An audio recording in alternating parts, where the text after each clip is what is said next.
Obama did it better. Obama did it better. The new talking point from MAGA is, well, Obama dropped bombs too. Yeah, he did. And he did it better. Obama was able to use surgical strikes and limited military operations to take out targets and not start a fucking war. How about that shit? He did it better. In fact, most of the things that the Trumpies like about Trump, Obama did better. We'll go with unemployment. Obama did better. Economy. Obama did better. Deportations. Obama did better. He was able to deport way more people than Donald Trump, and he's able to do it on 1/10 of the freaking budget. Yeah? And without sending fucking goon squads into American cities. Obama did it better.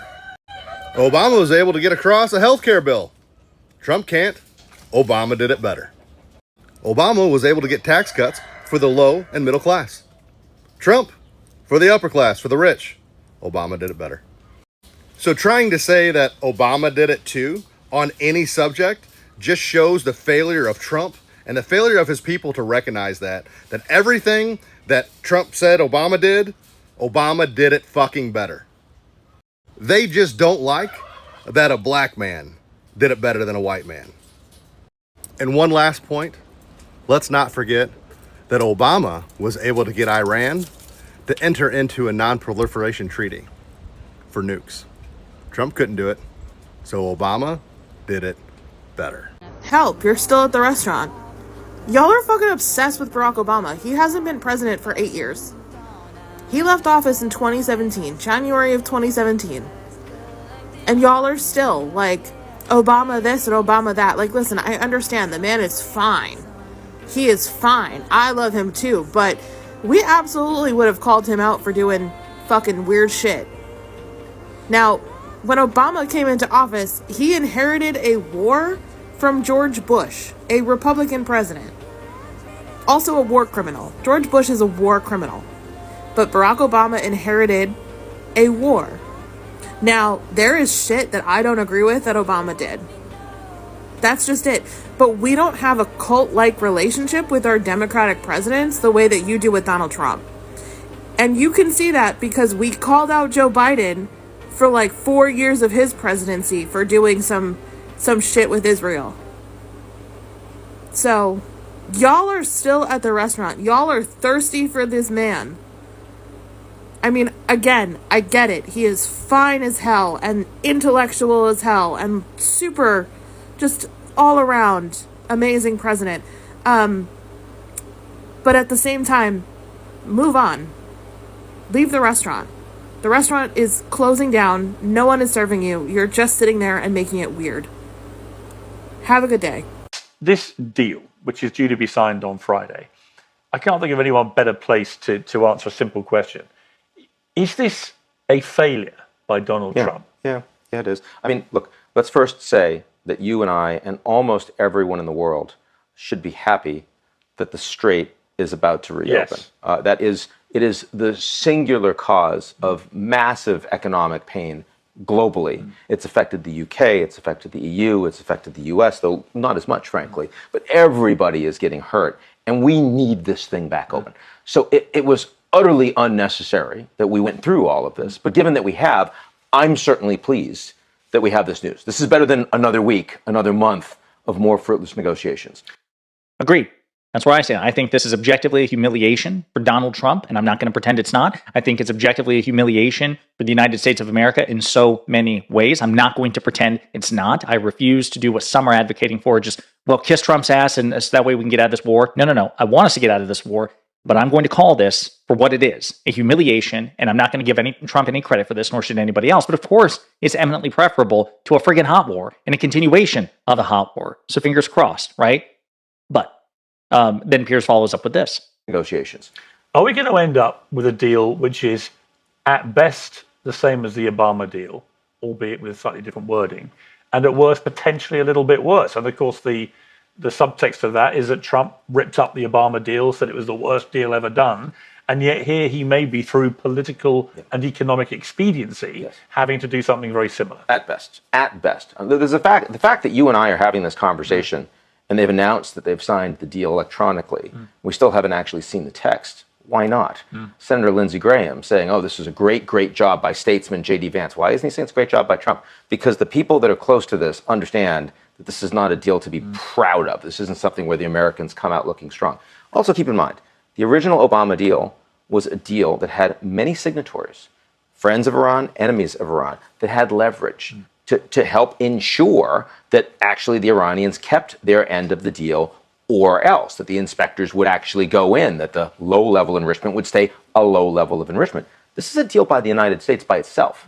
And so if the Iranians feel like they have more leverage with other countries going forward, their willingness and ability to get out of this deal, especially against a Trump who knows what the consequences of re-engaging in military action is very significant.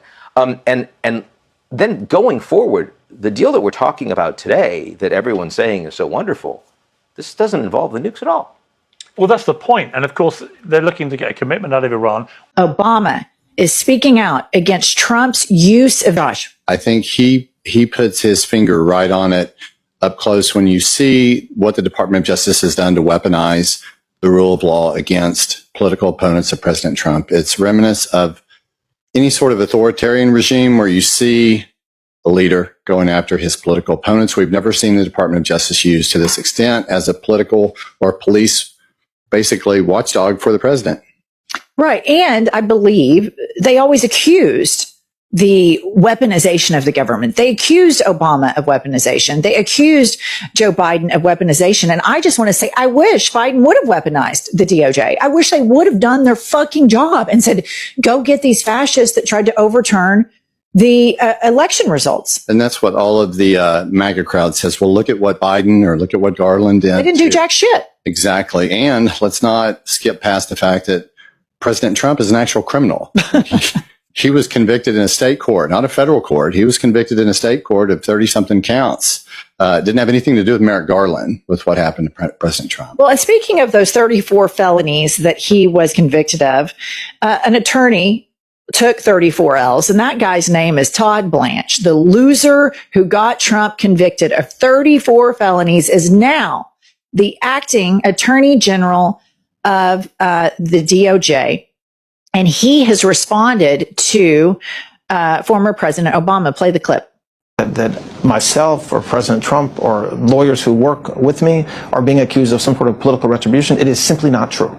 It is absolutely not true. And how do I prove it's not true? Well, if you look at the recent indictment you asked me about a few minutes ago, you have local prosecutors, you have local agents.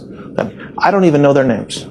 I don't know their names, who are bringing these charges. Okay, that's one way. And the next thing I'll say is it is extraordinarily hypocritical and extraordinarily rich for these critics, as you call them, to focus on what this administration is doing when almost to a person they remained dead silent for 4 years while we saw what happened during the Biden administration with President Trump. I mean, okay. He's referencing, Josh, this indictment of James Comey for doing at Seychelles that say 8647. Right. Obama did it better. Obama did it better.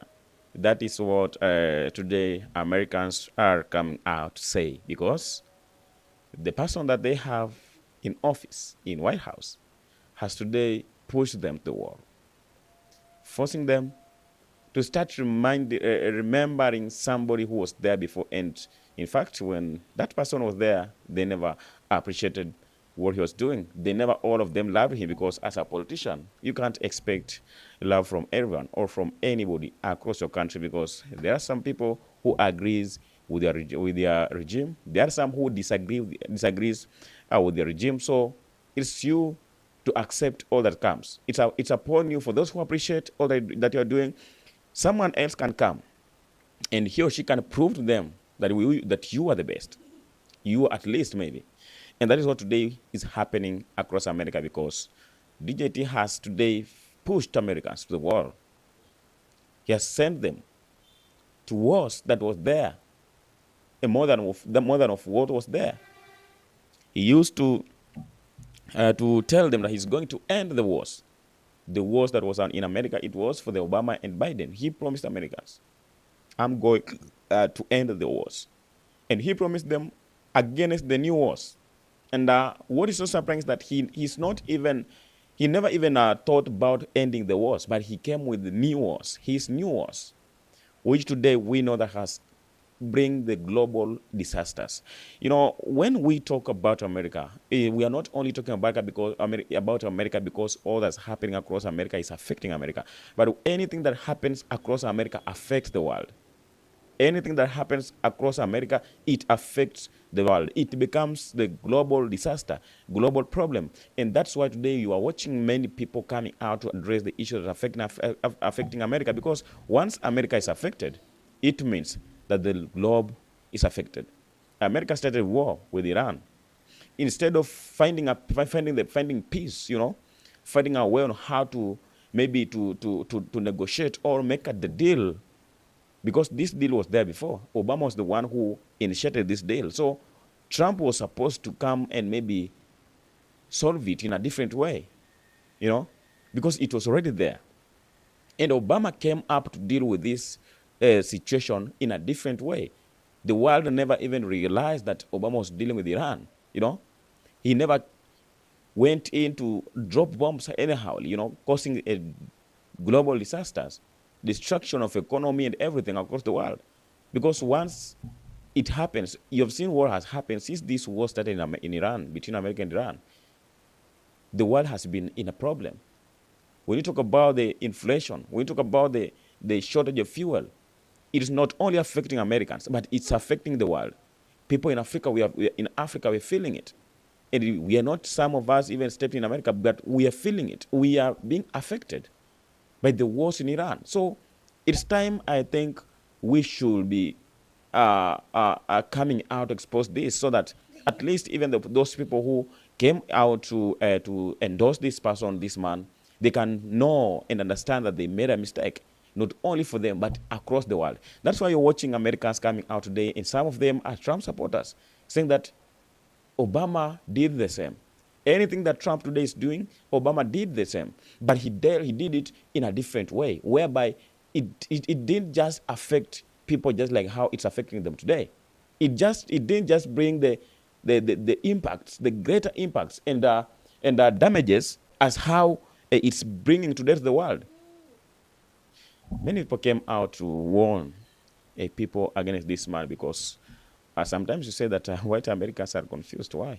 I'm not saying this in a personal perspective, but this is the fact, because you hate Trump before. And you're the one who voted him out for the second time when he tried to come and ask for the second time. Why did you do that? Why did you do that?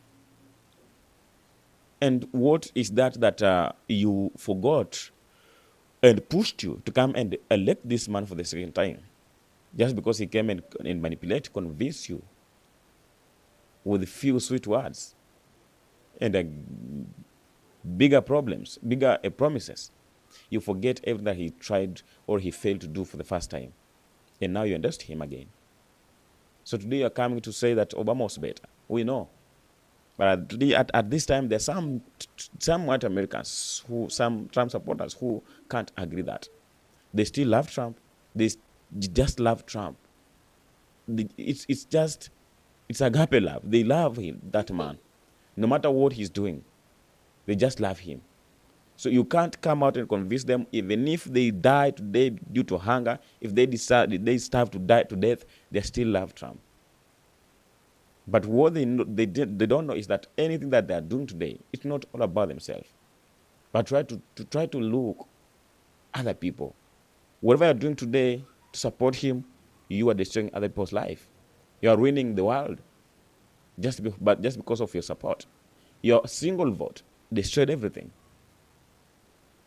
So they're not doing this because they miss Obama. They're doing this because the person they believed in so much has pushed them to the wall. They have nowhere to free themselves. And that is what is pushing them to come here today and say they miss Obama. Even if they were there, the time he was there, they never appreciated him. Even though they voted for him for the second for twice, but they never agreed with his policies. So, just hope that was what you think about this video. I'd appreciate your time for tuning in, subscribing, sharing, just leaving a comment as you connect for the more of the episodes. show love, show support. I do appreciate that, and you are doing great.